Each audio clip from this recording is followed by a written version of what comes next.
Queridas audiencias de Cuatro Vientos, bienvenidas al segundo programa que estamos realizando en vivo desde la ciudad de Ensenada, Baja California, México.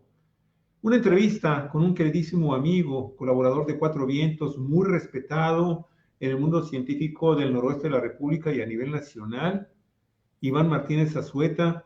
Iván, pues es maestro en geografía por la Universidad Nacional Autónoma de México, cartógrafo, especialista en economía política, miembro del Sistema de Información Geográfica del Instituto de Geografía de la Universidad Nacional Autónoma de México, activista social a favor del agua, amigos y amigas, y precisamente del agua. Una vez más, él es especialista sobre este tema, el agua en Baja California, su crisis y su rescate. Y es que resulta que este líquido aquí en nuestro estado, pues tiene muchas dificultades, tiene enormes perspectivas, y esto pues obligadamente tenemos que hablar también del cambio climático y de la mayor sequía en la región en los últimos 1200 años. Y bueno, se platicará sobre el alivio temporal de esta crisis hídrica de la cuenca del río Colorado, con el aporte de 60 metros cúbicos de agua provenientes del río Gila, que a partir de este mes se empezaron a dotar a la cuenca del río Colorado y están llegando finalmente aquí. Estos 60 metros cúbicos que se están incluyendo a la cuenca están llegando finalmente a Baja California, pero este es un escurrimiento que proviene de la presa Painted Brook y por lo tanto del río Gila, pero solamente se espera que se prolongará hasta mediados o fines del mes de junio. Esto de acuerdo a lo que informó a principios de este mes la Comisión Interamericana de Límites y Agua, el SILA. Olga, adelante, por favor. Bueno, pues amigos, amigas de Cuatro Vientos que siguen este programa, los invitamos a que no se lo pierdan, porque tiene que ver con la vida misma, tiene que ver con el futuro, no, ya no el futuro, el presente que estamos viviendo en algunas colonias populares, padeciéndolo desde hace años, que es la escasez de agua, y por supuesto tiene que ver con el futuro inmediato también de nuestros hijos. ¿Qué va a pasar? ¿Qué planeta les estamos dejando? Y tiene que ver, por supuesto, con la riqueza de quienes amasan fortunas acaparando el agua, pero también con la lucha, la organización de quienes se organizan aquí en nuestro territorio, en nuestro terruño, en Mexicali, en Ensenada, pero hasta en los países más recónditos, más lejanos a nosotros y que nos parecerían hasta extraños por el nombre, como Kurdistán, por ejemplo, pero que empiezan a darse, a tejerse redes, vasos comunicantes para llevar a cabo una lucha conjunta, mundial, porque el problema sí lo es mundial. Adelante, Iván Martínez, buenos días y muchas gracias por aceptar esta entrevista con Cuatro Vientos. ¿Qué tal? Pues muy buen día, Javier y Olga, pues un gusto estar de nueva cuenta aquí en el programa. Pues ya saben que es un espacio que desde acá, desde Mexicali, desde las luchas y las resistencias, pues tenemos mucha colaboración y pues en este tema primordial que es pues el agua y la crisis, ¿no? Y pues no sé, como contexto general, en efecto, lo que mencionaban ambos, vivimos una situación de crisis del agua que tiene que ver con, por un lado, con la sequía y por el otro, con el incremento de la demanda por el desarrollo económico de la región, ¿no? Y pues particularmente en este momento, estas dos dinámicas que ya veíamos que se venían desarrollando y creciendo a lo largo de los últimos años, ha llegado a un punto como de alerta, ¿no? Y precisamente debido a ese punto de alerta, que tiene que ver con esto, con cómo la sequía está haciendo que haya menos disponibilidad de agua en la cuenca del río Colorado, y que la demanda sigue creciendo. Hemos llegado a un punto en el que se está discutiendo en la actualidad un nuevo acuerdo, una nueva acta de la Comisión Internacional de Límites y Aguas relacionada con la atención de esta contingencia por la sequía y el cambio climático en la cuenca del río Colorado, particularmente en la parte baja de la cuenca, que es la parte que comparten los estados de California, Arizona, Nevada y México también, y Arizona, me faltó. Y creo que estas discusiones que se están haciendo, que ahorita podemos abundar un poco al respecto, se presenta, digamos, un nuevo episodio de lucha por el agua, por los recursos hídricos en esta cuenca compartida. Digamos que la crisis que vivimos actualmente también está relacionada con, pues, el uso de los grandes entes económicos del agua y de ciertos otros aprovechamientos del recurso del río Colorado. En particular, lo que yo he estado analizando un poco, incluso porque ahorita estoy haciendo el doctorado en geografía en la UNAM, precisamente con el tema de la crisis del agua en la cuenca baja del río Colorado, pero analizada desde el nexo agua-energía, que se refiere de manera general al agua necesaria, al agua que se utiliza en todo el proceso de producción de energía y a la energía que se requiere para tratar, distribuir y extraer agua. Entonces, hay una relación entre ambos recursos intrínseca que para mi ver tiene mucha relevancia estudiarlo desde esa perspectiva. ¿Y por qué lo digo?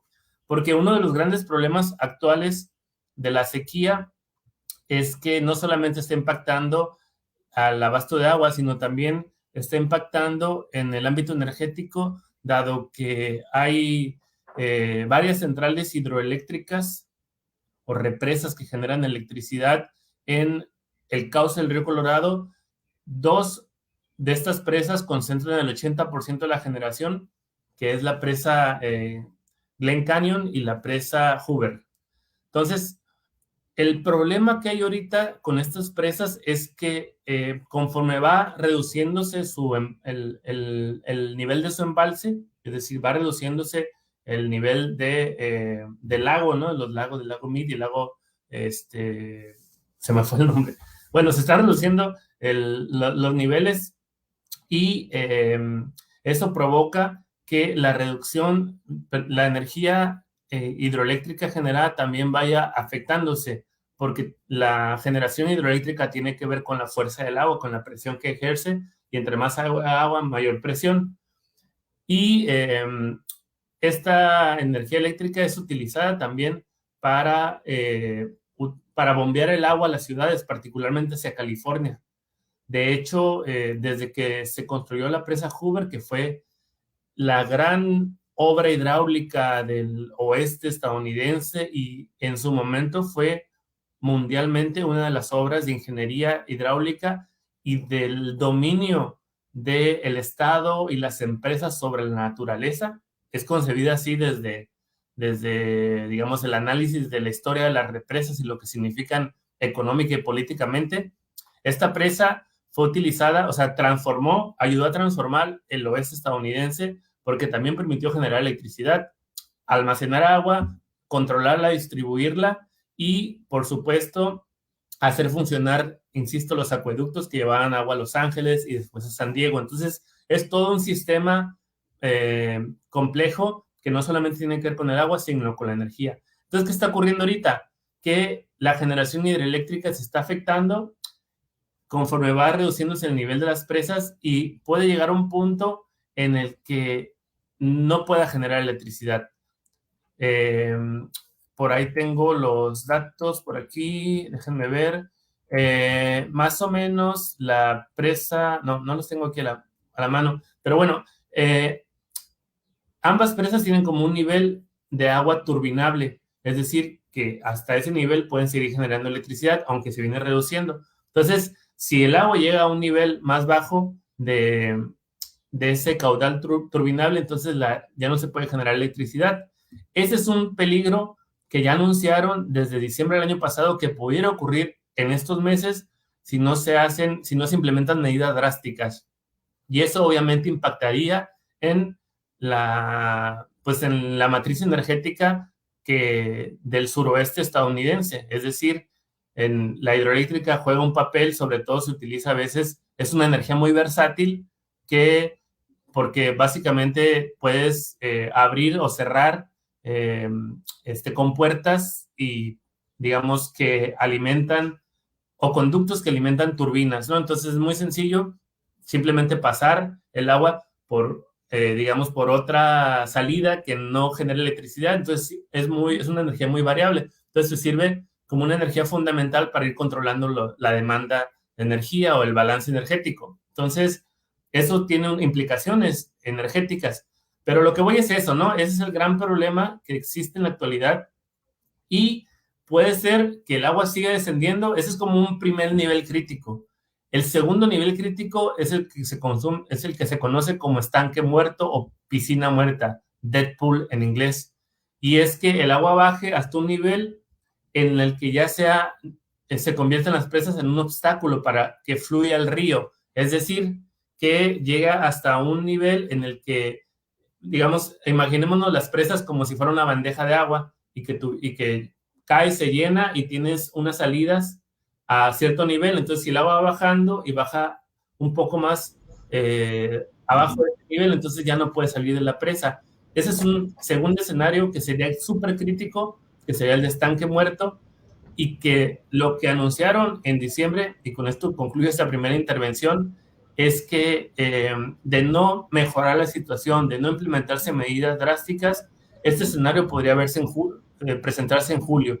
Entonces, ese es el gran problema, y si quieren ahorita discutimos otros elementos, pero hay incluso organizaciones en Estados Unidos que están planteando una alternativa más radical, y es que destruyan la presa Glen Canyon. O sea, literal, plantean que la destruyan para que fluya el río, que se deje de privilegiar la hidroelectricidad, que se sustituya con otras tecnologías, que se restaure el lago ambientalmente y sobre todo porque está costando mucho dinero mantener esos embalses, porque el agua, sobre todo en Estados Unidos, es una mercancía y ahí sí el mercado incide mucho en el costo del agua y en esas transferencias que se hacen. Entonces, digamos que el problema también tiene su lado financiero. Pero bueno, a grandes rasgos me parece que eso es central analizarlo en estos momentos en relación con la crisis del agua en la cuenca, y que normalmente en las discusiones públicas no se escucha ese tema de la energía, pero creo que es central, Olga. Sí,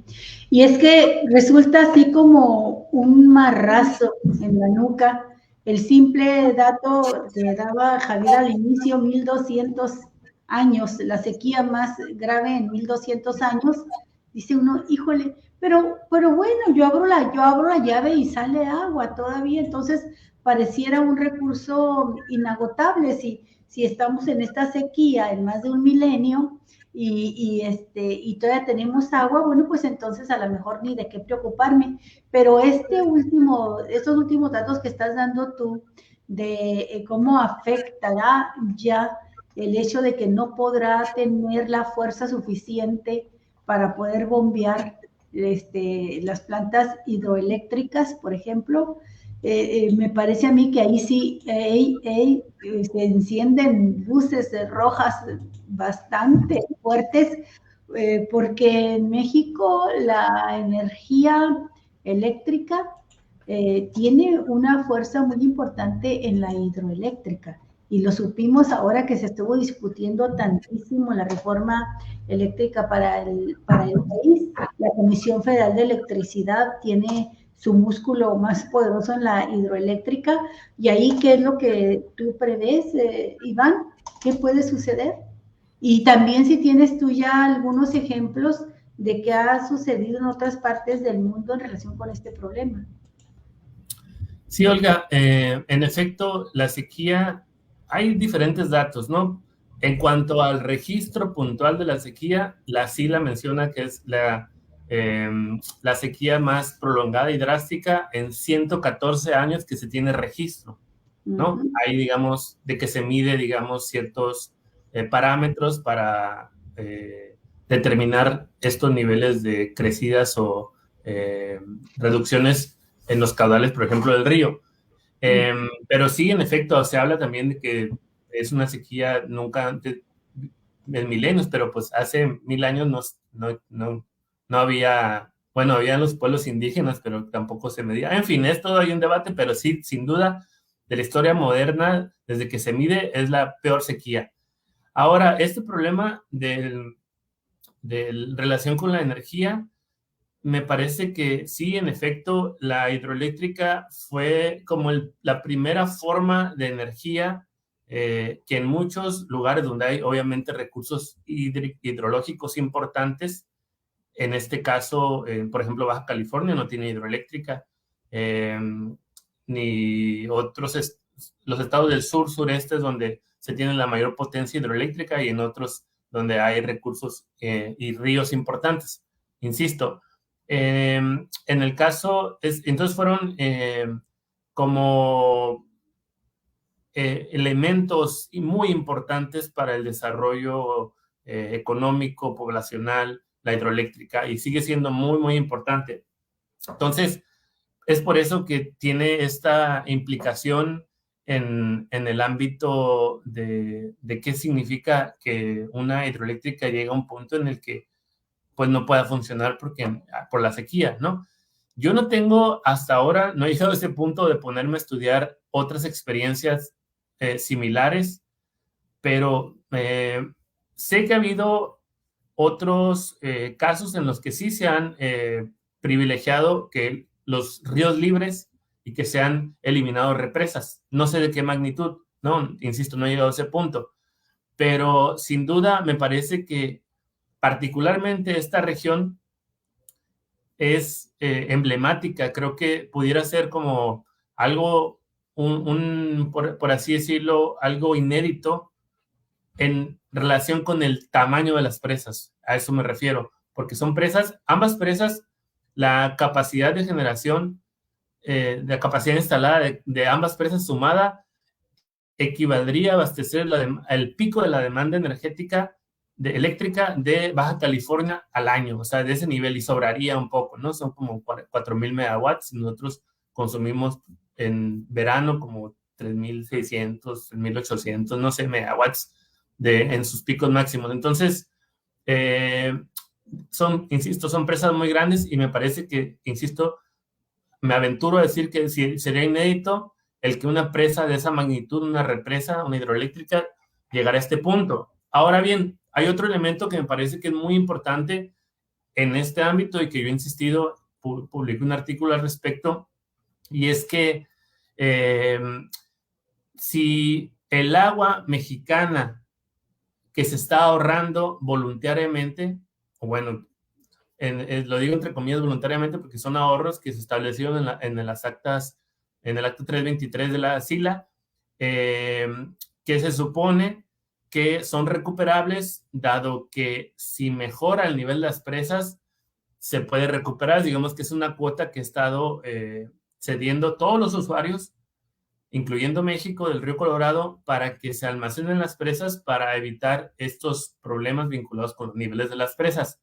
Entonces, a lo que voy es que esa agua mexicana, que es parte de la cuota que nos corresponde al río Colorado, que está almacenada en esas presas temporalmente hasta que mejore su situación, tiene un uso energético en la actualidad.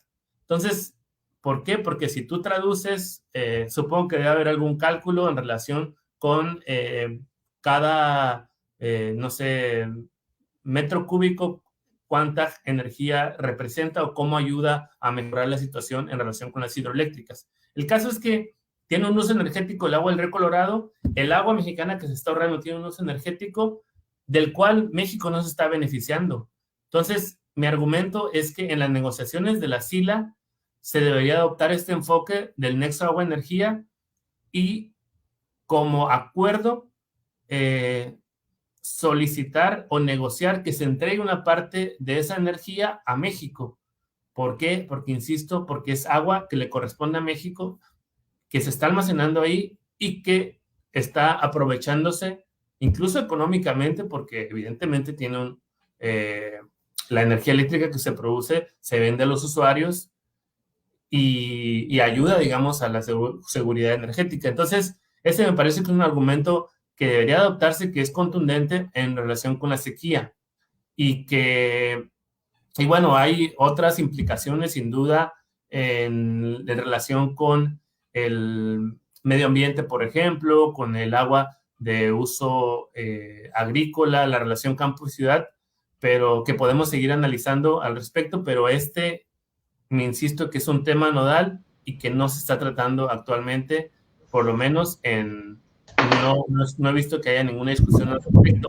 Y nomás añado algo, eso también tiene que ver con cómo se concibe el agua y la energía de manera separada. Uh-huh. Y aquí en México, pues se administra con agua, digamos, las concesiones, una parte la maneja, antes era la Secretaría de Recursos Hidráulicos y Agricultura, ahora está separado, digamos, ¿no?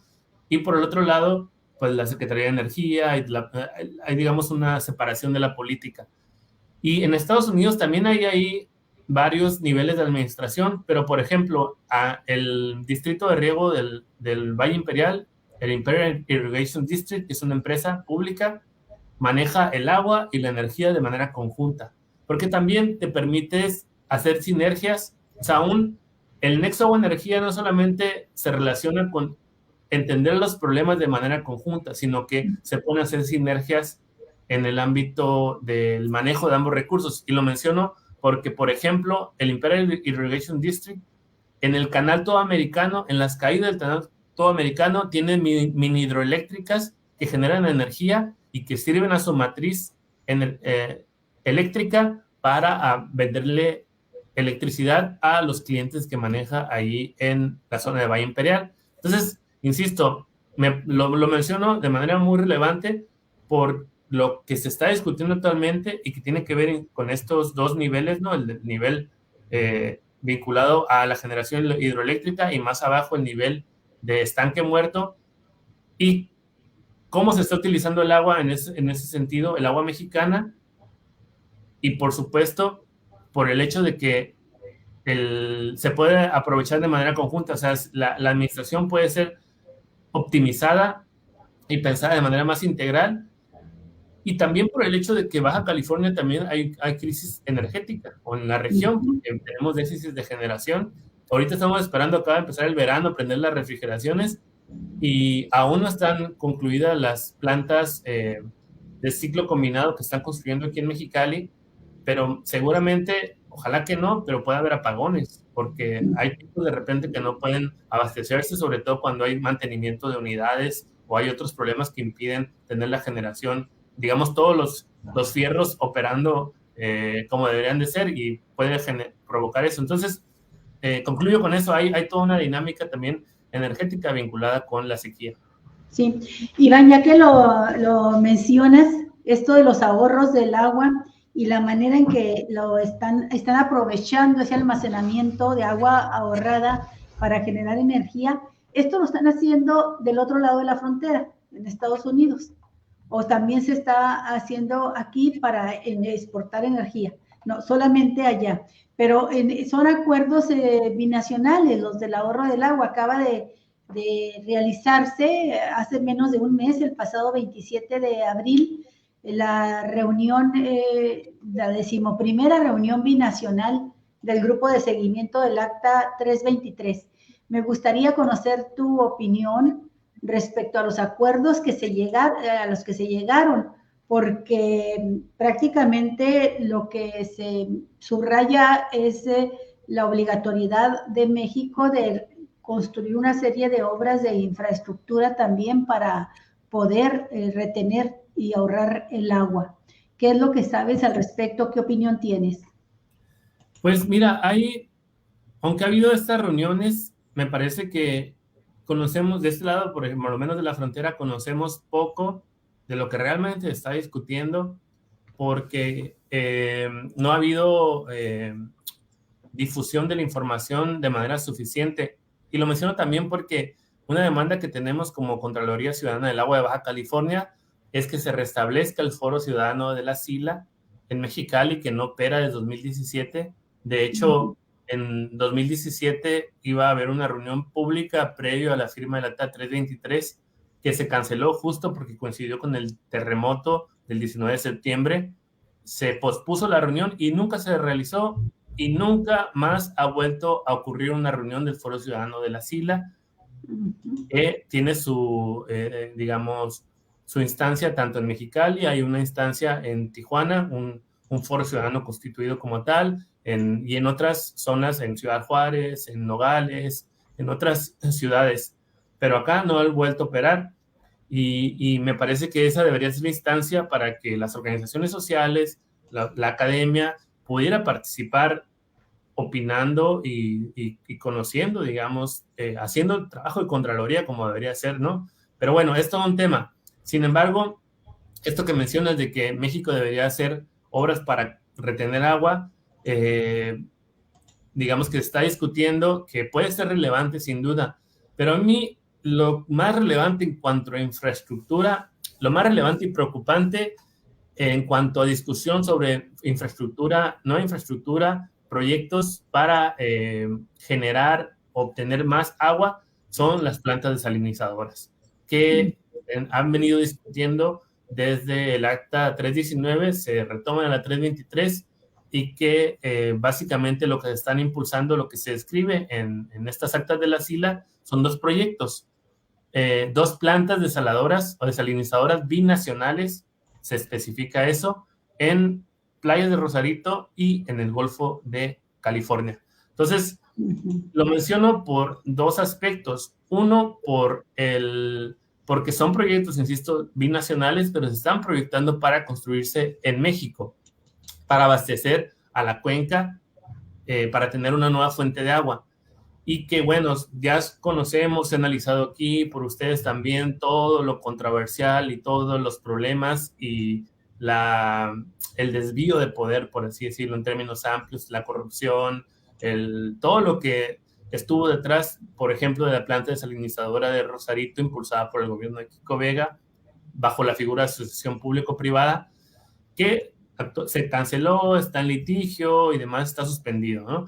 Pero tú revisas las discusiones en el marco de la SILA y ellos asumen que van a construirse esos proyectos. Incluso en el Programa Nacional de Infraestructuras, ahí venían como uno de los proyectos centrales para abasto de agua, la desalinizadora de Rosarito. Entonces es un proyecto que incluso tiene más antigüedad que el propio gobierno de Kiko Vega, más o menos de 2010, un poco antes se empezó a discutir como una alternativa de abasto de agua para la región. Y bueno, lo menciono también porque obviamente el hecho de que esté acá en México implica que los pasivos ambientales o los efectos negativos sociales y ambientales van a estar del lado mexicano. Y sobre todo que el tema de que, por ejemplo, la del Golfo, pues es en una zona que es área natural protegida por su gran valor en cuanto a biodiversidad, ¿no? El acuario del mundo, y puede tener afectaciones acá. Por supuesto, la de Rosarito también tiene afectaciones en el ecosistema costero de esa región, ¿no? Pero otro tema relevante, Olga y Javier, que, insisto, es el energético. ¿Por qué? Porque las plantas desalinizadoras son la alternativa más costosa en términos de abasto. ¿Consumo de energía? Sí. Energía eléctrica. Precisamente porque son altamente intensivas en el uso de energía eléctrica. Por ejemplo, la desalinizadora de Rosarito requería una capacidad de 100 megawatts, alrededor de 100 megawatts. En comparación, el acueducto Río Colorado-Tijuana es en la actualidad el proyecto de mayor consumo de energía eléctrica de todo el estado y de la región. Consume 80 megawatts. ¿Qué quiere decir? Que el agua de la desalinizadora iba a consumir mucho más energía. Entonces, ¿qué iba a ocurrir? Que a final de cuentas, aunque el agua no cuesta su traslado, su distribución, su tratamiento y demás, es el costo del servicio que pagamos. Muy seguramente el agua de la zona de Tijuana-Rosarito iba a incrementar su costo por eso, ¿no? Incluso habían comprometido participaciones federales y los propios ingresos de la Comisión Estatal de Servicios Públicos de Tijuana para abastecer a esta planta desalinizadora, porque iba a incrementarse el costo, sin duda, del abasto de agua, y más o menos iba a generar o producir la misma cantidad de agua que transporta el acueducto. Entonces, y no sabemos, ustedes tienen mucha mayor experiencia allá en Ensenada con las plantas desalinizadoras, con la planta que tienen, y sé que no es una experiencia del todo grata. Al contrario. Entonces, me pueden platicar más al respecto, pero también eso, ¿por qué? Porque una alternativa que se está planteando en las actas o en las discusiones paralelas es que se intercambie agua del río Colorado, es decir, por inversiones estadounidenses, pero que esa agua no se construye una infraestructura y nada, simplemente se queda allá. Digamos que el agua que recibe, por ejemplo, Tijuana a través del acueducto, ahora se quede en Estados Unidos, mientras que Estados Unidos financia la desalinizadora de Rosarito para abastecer agua. Entonces está sustituyendo agua del río por agua desalinizada, y ese es como un esquema que se está planteando en relación a estos proyectos. Pero, insisto, hay que seguir analizando esto porque me parece que es lo más relevante, e incluso pensaría que en la actualidad, más que recortes de agua, que están teniendo ciertos problemas sobre todo con California, que se está negando a reducir su consumo de agua del río Colorado. Hay una disputa entre los estados allá porque se maneja, no es como acá que una entidad federal maneja todo, sino cada estado tiene su propia legislación y sus propias formas de operar el agua y sus intereses. Entonces, California, que es el mayor usuario, se está negando a reducir su volumen de agua, y eso está, digamos, haciendo que se alenticen las negociaciones. Entonces, ante las dificultades para seguir reduciendo, o por lo menos para establecer recortes más drásticos, lo que pienso yo que puede ocurrir es que se impulsen ahora con más razón, más motivos, digo, estos megaproyectos de agua que se están planeando construir en México. Olga. Híjole, bueno, pues la experiencia, contestando rápidamente a tu pregunta, no ha sido nada grata, al contrario, la planta desalinizadora se fue encareciendo cada vez más por diversos factores. El pacto que se había hecho sobre el precio del metro cúbico o el litro de agua se fue aumentando aún antes de que se construyera todavía no se producía un litro de agua desalinada del mar, y ya había aumentado el precio. Y finalmente primero quisieron resolverlo, no incrementando los precios, sino los años de concesión a la empresa, porque pues es negocio hecho por una empresa privada dentro de esta figura, esta fórmula que tan nefasta ha resultado para las finanzas públicas, que fueron las asociaciones públicas privadas. Y bueno, finalmente terminaron haciendo las dos cosas, les concedieron más tiempo, ¿verdad? Y aparte incrementaron el precio, pero además la empresa incumplió las fechas en que tenía que estar ya produciendo al 100% de su capacidad. De 500 litros, estaban produciendo solamente 250, y en malas condiciones, parando, con fallas técnicas. Todo esto ha sido un verdadero desastre. Sin embargo, ¿Y la calidad qué tal? La calidad del agua, pues no sabía decirte, no conozco yo de mediciones, tal vez Javier sí tenga el dato, pero lo que sí te puedo decir es que, pues tú lo conoces, la cervecera Constellation no se iba a instalar acá para usar agua desalinada, ellos están buscando agua de calidad, entonces eso te puede dar una referencia muy clara, ¿no?, de que no era lo más adecuado en cuanto a calidad para un producto como la cerveza que querían fabricarte, Javier. Sí, dejo un ratito acá el aspecto técnico y me asomo aquí a cuadro, y van de nueva cuenta. El tema que están tratando ahorita de la planta transnacional Intergen, que originalmente era de aquella gran empresa que se favoreció también con una enorme cantidad de actos de corrupción, mucho OHL. dinero. OHL, efectivamente, la española transnacional. Terminó con Intergen, que originalmente es una filial, originalmente era una filial de OHL. De OHL. En este momento, tiene ya, creo que es su quinta o sexta suspensión de actividades, porque de nueva cuenta registró problemas y no puede surtir en esta primera etapa, que es la que está operando, los 250 litros por segundo que se comprometió a hacer. Y todo tiene que ver con el mal diseño del equipo que ha estado utilizando para introducir el agua a sus instalaciones, independientemente de que se cometieron actos de corrupción en el movimiento, en la zona donde se iba a instalar, ¿sí? Entonces ha parado de nueva cuenta y está dejando sin agua a toda la ciudad, porque obviamente al momento de que suspende con la entrega de estas, supuestamente, de 250 litros por segundo, aunque en realidad aquí hay un gran problema de obscuridad en la información, de opacidad en la información por parte del gobierno de Baja California, obviamente. No se sabe si realmente se está entregando esa cantidad y no se sabe si se sigue pagando en este momento a esta transnacional aún porque creo que el contrato viene, tú nos pagas estemos o no estemos dotando el agua.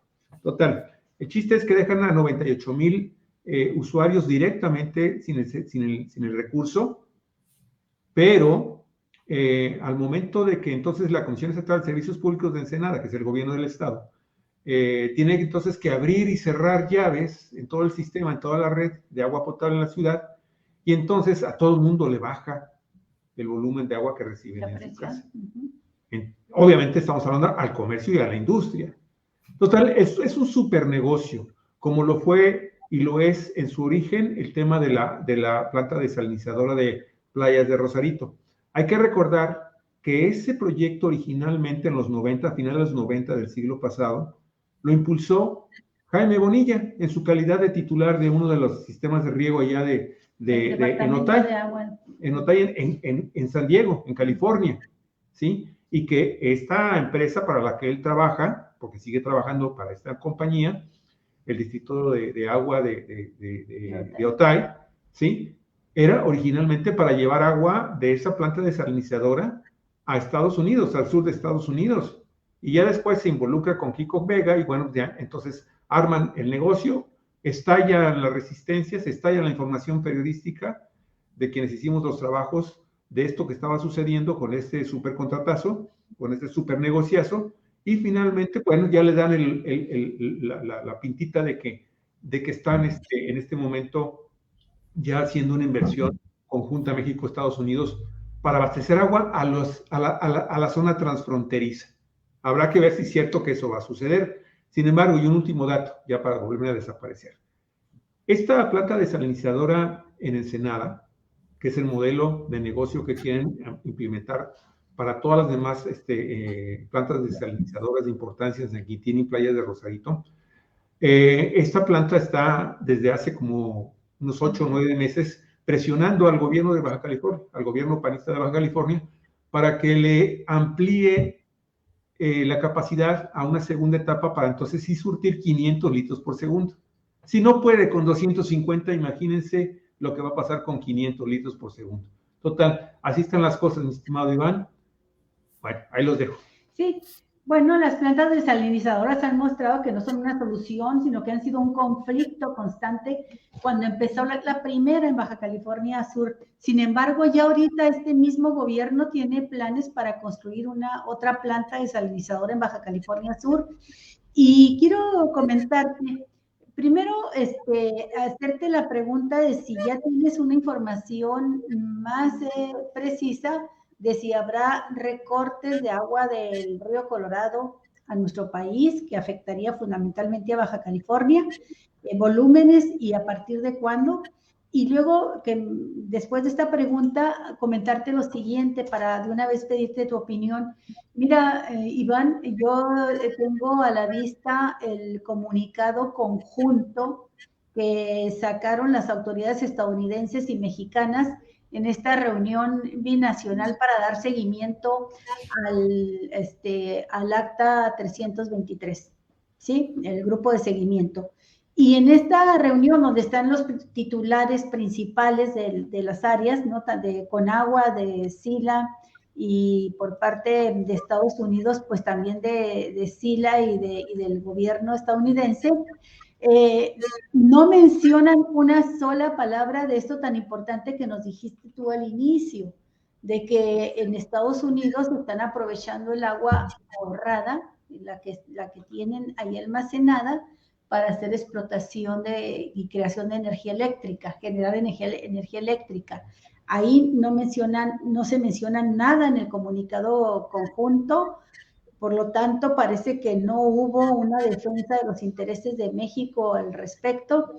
Y por otro lado, de las obras que se mencionan, que se tienen que construir del lado mexicano para ahorrar agua, para surtir a ciudades y poblaciones de ambos lados de la frontera, no mencionan ¿cómo se llaman? Las desalinizadoras, okay, sino que hablan de una cantidad de 35, poquito más de 35.5 millones de dólares que aportará Estados Unidos como financiamiento adicional de los estados gubernamentales y de organizaciones privadas de ambos países para hacer las siguientes obras. Aquí quiero tu opinión. Y porque muchas cosas ni siquiera las entiendo. Estructuras de control con puertas automatizadas, telemetría automatizada, entubado de canales, implementación de tecnologías de microriesgo por gravedad y revestimiento de canales. Esas son las obras que mencionan, dicen, son principalmente estas. Y hablan pues de que ya, aunque no da ningún dato preciso, dicen que la sequía registrada en los últimos 20 años ya hace que se encuentre en niveles de escurrimiento y almacenamiento preocupantes todo lo que es la conservación del agua en la cuenca del río Colorado. Hasta ahí el acta, lo fundamental del acta conjunta. ¿Qué piensas de ello, Iván? Sí, Olga, pues mira, creo yo que son medidas evidentemente pues de buscar ahorrar pues agua, ¿no? Pero me da la impresión de que son, sí, aunque pueden ser necesarias, pues son de volúmenes menores, ¿no? Son paliativas, evidentemente, con relación a las obras que mencionaste.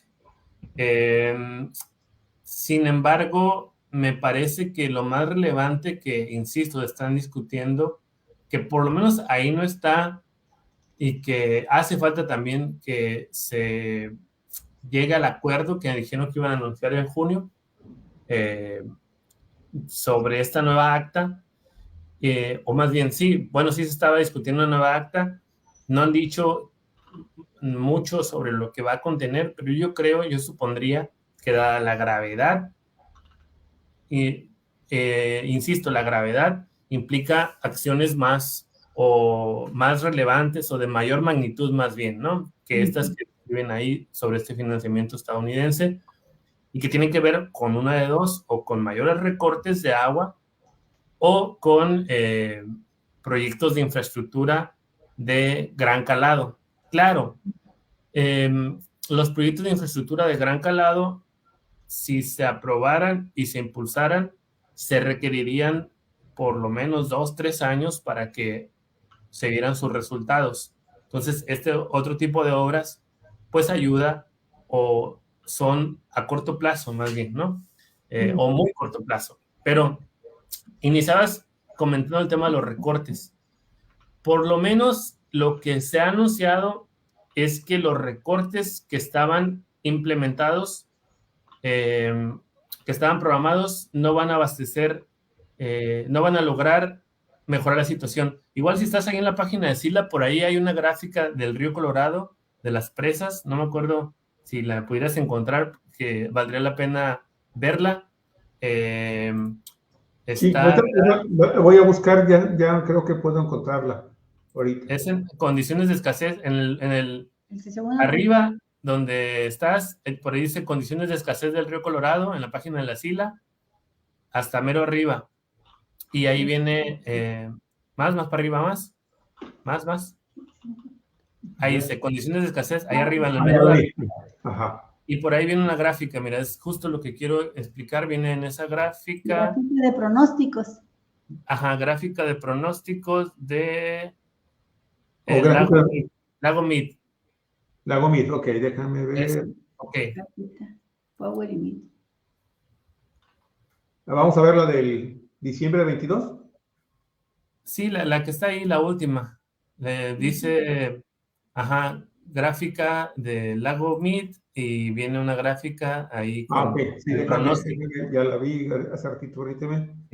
Aquí está. Bueno, básicamente a lo que voy explicando. Sí, lo que dice esta gráfica son las gráficas que van haciendo en la SILA con estos pronósticos referentes a el nivel de sequía pronosticada a partir con estudios a 24 meses. Entonces, lo que se había pronosticado respecto a la sequía iba a implicar, o más bien ya implicó que este año en México se redujeran 128 millones de metros cúbicos, equivalente, nosotros, por ser de acá en Mexicali, lo comparamos con el uso del agua o el volumen de agua requerido para todos los usuarios de la CESPEM, del organismo operador de acá, que son 100 millones de metros cúbicos, entonces equivaldría a casi 1.3 veces lo que consume toda la ciudad de Mexicali. El pronóstico era que para el siguiente año, 2024, se detonara el siguiente nivel de ahorros, que ya a partir de este nivel los ahorros son bastante drásticos o se incrementan las reducciones y ahorros, porque pasaríamos de 128 millones de metros cúbicos a 211 millones de metros cúbicos. No sé si ya abrió la gráfica, pero no se está viendo en la pantalla.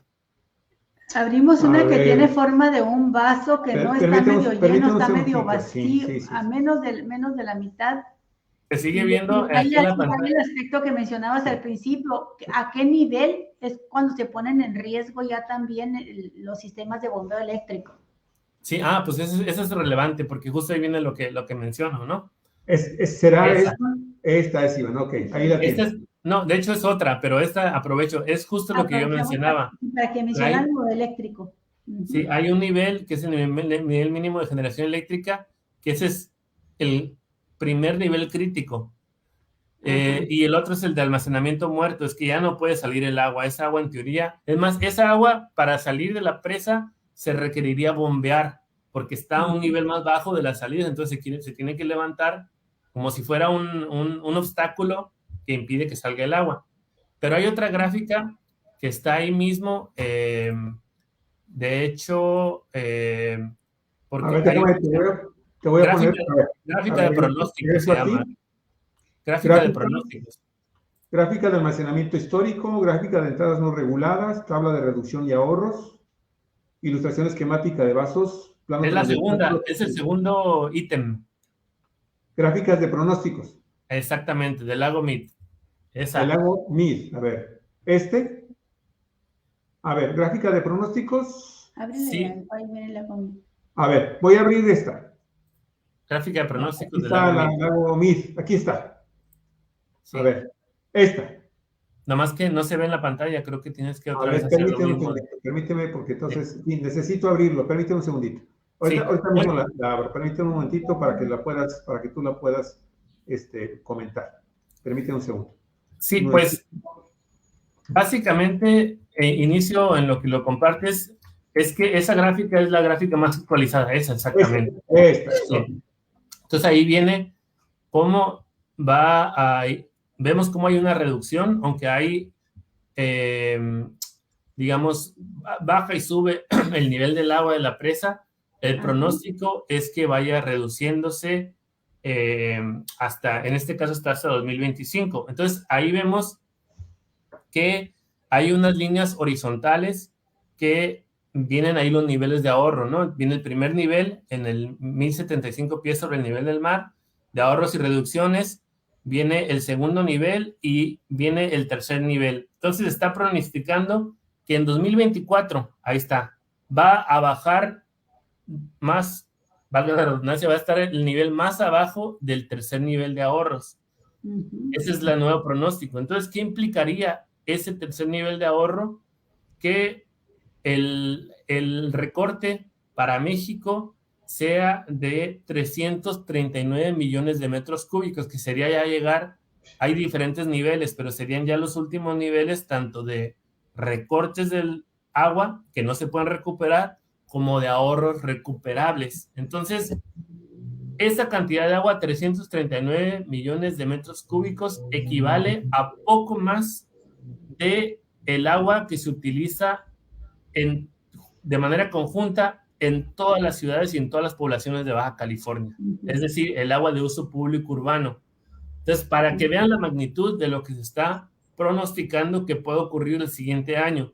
Entonces, con esto contextualizo la discusión actual. O sea, están diciendo, lo que declararon en diciembre del año pasado es que los recortes programados que están ahí con los niveles de reducciones implicarían, más bien, que no serían suficientes para atender la situación de crisis. Entonces, lo que puede ocurrir, insisto, es que esos recortes se establezcan de manera más drástica, que es básicamente lo que ha dicho el gobierno federal estadounidense, la SILA estadounidense, y que incluso el gobierno federal ya ha planteado que tiene que haber sí o sí una reducción del consumo de agua, que pudieran hasta obligar a los estados, sobre todo California, que reduzca sus volúmenes de agua. Entonces, ¿a qué voy? Aquí se están planteando mayores reducciones.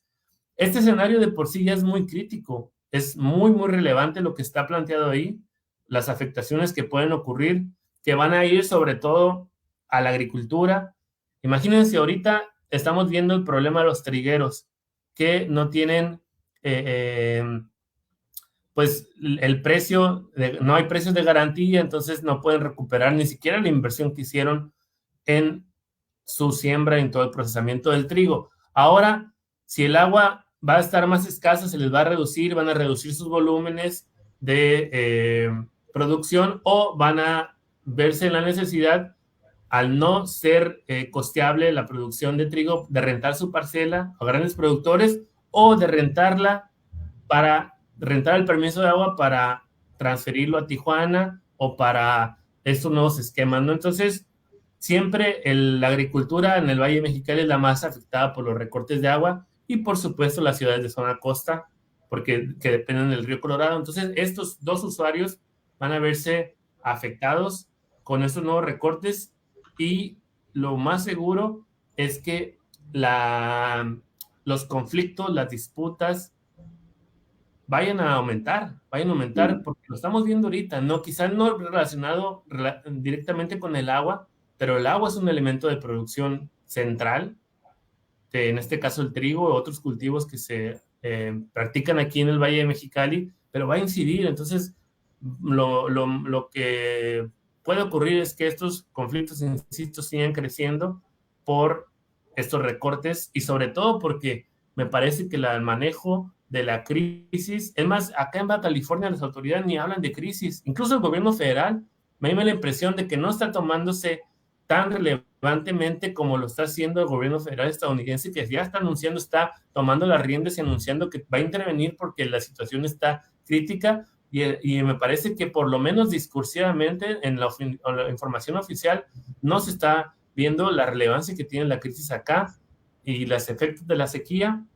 Y por supuesto el gobierno estatal pues tampoco. Entonces me parece que al no antecederse a esto, al no buscar soluciones de manera conjunta, insisto, no se está activando el Foro Ciudadano de la SILA, a nivel estatal tampoco hay mecanismos de participación. Entonces va a ocurrir que van a generarse mayores inconformidades sociales y puede detonar en mayores protestas y mayor movilización de sobre todo los sectores más afectados.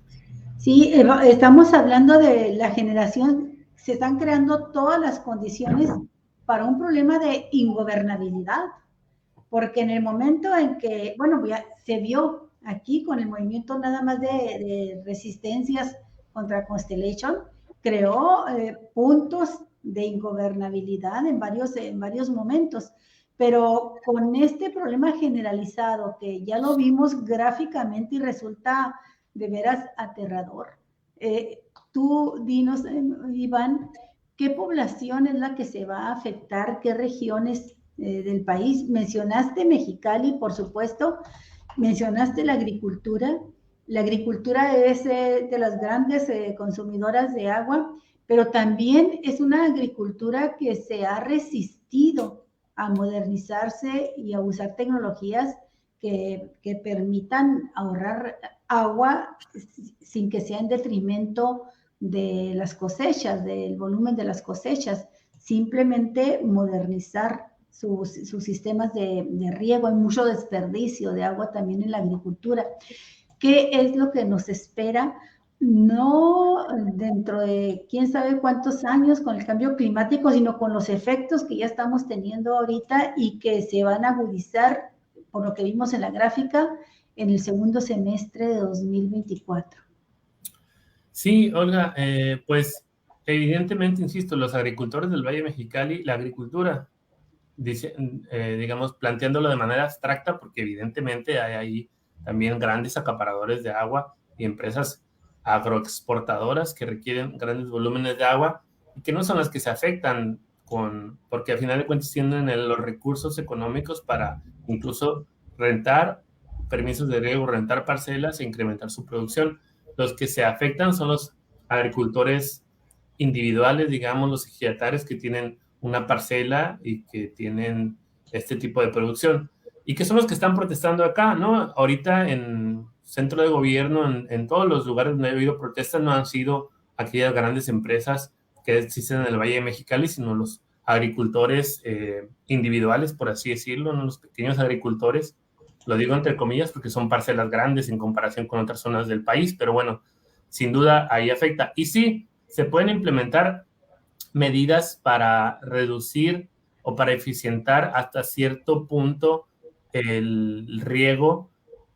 Sin embargo, requieren apoyo gubernamental también. No es que solamente, digamos, si no pueden ni siquiera vender la producción en este caso, el trigo que hicieron, en el que invirtieron, y están protestando desesperadamente porque no tienen recursos económicos, ahora que implementen medidas que requieren aplicación de tecnologías para ayudar a reducir su consumo de agua, pues menos, ¿no? Entonces se requiere, básicamente yo creo que lo que se requiere es una política hidroagrícola fuerte, vinculada a la soberanía alimentaria, que es parte de la soberanía nacional, un elemento central para atender el campo, que me da la impresión de por estas protestas que no solo ocurren acá, sino en otros estados como en Sinaloa, Sonora, pues está en crisis, el campo está en crisis, entonces se requieren, insisto, políticas en el que el gobierno federal sobre todo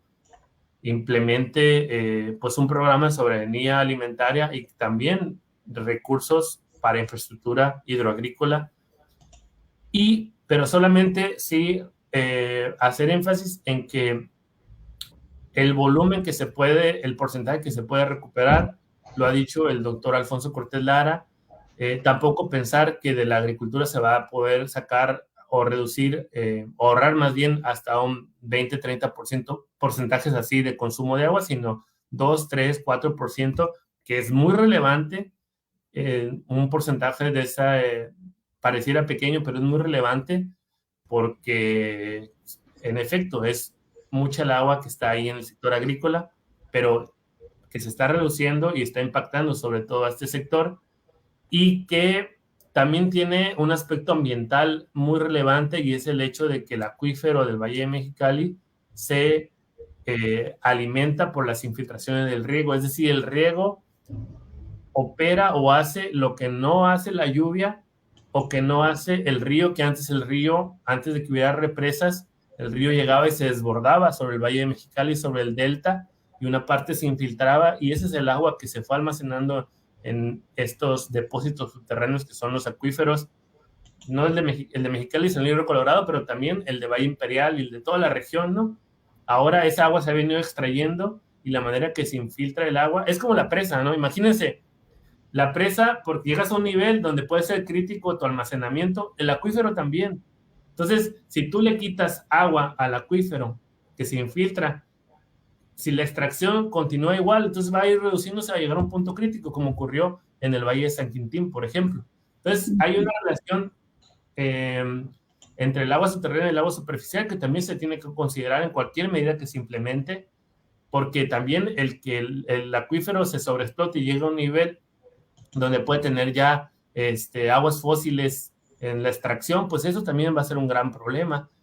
Y bueno, esas son algunas de las cuestiones que puedo comentar, pero da para mucho el tema y creo que hay que seguir analizándolo en todas estas aristas, Olga y Javier. Híjole, pues es de veras una alarma encendida lo que has hecho hoy en este programa. Encendiste la alarma para quienes todavía estamos así, en el confort, diciendo no pasa nada. Y Iván, pues nada más para cerrar el programa, ¿con qué concluyes? Vi una publicación en tu muro de Facebook de la reunión esta de diálogo entre luchas populares, Kurdistán, Sudamérica y Mexicali.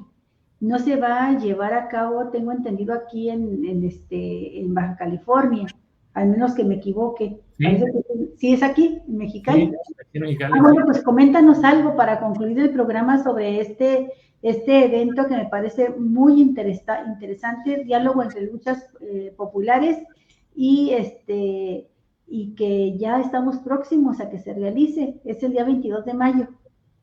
Sí, en efecto, Olga, pues este evento va a ser el lunes a las 6 de la tarde en la colonia Satélite, que es una colonia que está aquí hacia el sur de la ciudad un poco, y que ahí tienen presencia las comunidades eclesiales de base y otros colectivos. Entonces se está convocando a este evento porque vamos a tener la visita de una compañera del Kurdistán que actualmente radica, no sé si en la Ciudad de México o en Puebla, pero es Aziz Aslan, que fue parte también, o es parte del movimiento de mujeres comunitario allá en el Kurdistán. Viene a un evento al LIC Museo y pues como la conocemos de otros espacios, como compañera de lucha, abrimos este espacio de diálogo con luchas populares, y también viene otra compañera que es de Argentina, pero vive en Tepoztlán, Morelos, Julieta Mellano, que también pues es parte de varias luchas y que viene a este evento también del museo. Y bueno, aprovechamos su visita para convocar a este diálogo y sobre todo porque les interesaba conocer las luchas locales, y una de las luchas más emblemáticas es precisamente de la lucha por el agua. Entonces vamos a tener un diálogo, un intercambio, que nos compartan sus experiencias de lucha, las problemáticas, las propuestas, las formas organizativas, y haremos lo propio aquí de Mexicali y de Baja California, ¿no? Y bueno, y concluyo también diciendo que me parece que el mensaje más relevante tiene que ver con esto, con la participación ciudadana, con la participación social, porque solamente así podremos inclinar la balanza, la correlación de fuerzas a favor de los intereses populares, participando, y aquí se vio. Me parece que lo he insistido mucho, que un gran triunfo inmaterial del movimiento por el agua y de la irrupción popular de 2017 es que las decisiones en materia de agua que hace el gobierno del estado o los diferentes niveles del gobierno tienen mayor costo político. Es decir, saben que si implementan una medida impopular puede ocurrir otra vez protestas, levantamientos, como ya ocurrió previamente, y que hay un conjunto de resistencias y de grupos organizados que están vigilantes y están participando al respecto, ¿no? Entonces, me parece que eso es lo más relevante, porque se vienen no solamente el episodio de lucha que significa este nuevo acuerdo que se está discutiendo, sino también, por ejemplo, el reciente anuncio de que se va a elaborar una ley nacional de aguas, que probablemente se tenga el dictamen en septiembre, que se van a abrir las discusiones en foros, en consultas, Y ese va a ser todo otro campo de lucha que va a ser muy, muy relevante y que quizás en otro programa podemos platicar al respecto. Pero aquí en Mexicali, y yo creo, lo he comentado en otros espacios, que Mexicali y Baja California tienen mucho que aportar para esa discusión, porque aquí se dio una de las luchas más emblemáticas por el agua, y tenemos, por ejemplo, la recomendación de la CNDH, que tiene muchos puntos muy relevantes que se requerían implementar en un nuevo marco institucional y de leyes para garantizar el derecho humano al agua. Entonces, hay mucho que seguir discutiendo y los tiempos lo apremian, Olga. Claro. Pues ya lo dijiste, Iván, estamos centrados con eso. Casi nadie le ha dado importancia, no lo han mencionado, pero en efecto el presidente López Obrador anunció que para septiembre, pero él habla de septiembre de 2024, presentará de nuevo la ley minera, lo de la Guardia Nacional, y por supuesto también habló de la ley de aguas nacionales, la ley nacional de aguas. Y pero tú estás hablando ya de septiembre próximo, como la iniciativa que se presente ya para entrar a discusión en el Congreso.